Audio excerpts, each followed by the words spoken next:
I was very lucky. I was very fortunate. I went to public school, PS 230, in Brooklyn, New York. And when I was in first grade, I was a talkative kid. I was a bright kid.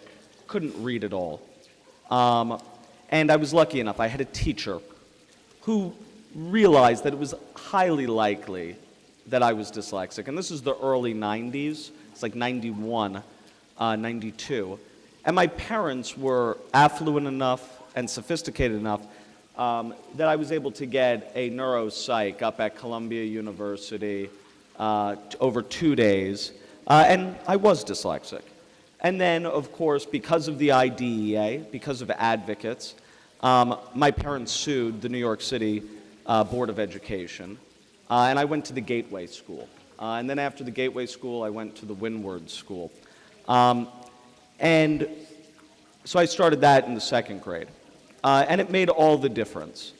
The unfortunate thing about dyslexia is that none of us should be here.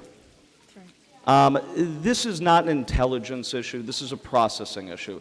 This should be as detrimental as nearsightedness or farsightedness. All of this now can be identified by the time your son or daughter is in kindergarten or first grade. And with multisensory sequential phonics, that's what taught me how to learn how to read. Orton Gillingham, directed multisensory sequential phonics, will teach your sons and daughters how to read fluently and fluidly. And it'll also help kids where English as a second language. It'll also help kids who need other things. And so it's crazy in this state that we still used balanced literacy curriculums that are really whole language by another name. It is a travesty. So I learned how to read by multisensory sequential phonics. So whoever is state ed in the house, that's what works.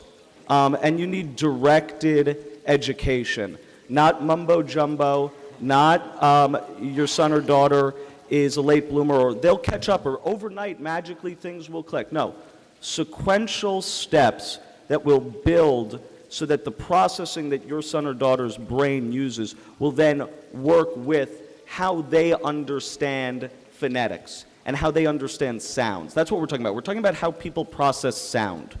And the unfortunate thing is, there are some 3- and 4-year-olds who are all on the exact same spectrum of intelligence, from average to above average, who are very phonetically aware, and magically they will open a book and they will start reading.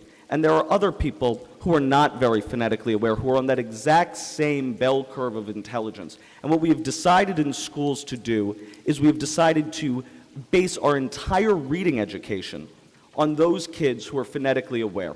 And we've decided to base our entire reading education on those kids because it's easier for teachers to teach those kids. It's a travesty. It needs to stop. And that's what works. And so scream it from the rooftops. And anybody who tells you otherwise is lying to you. So that's how I learned how to read.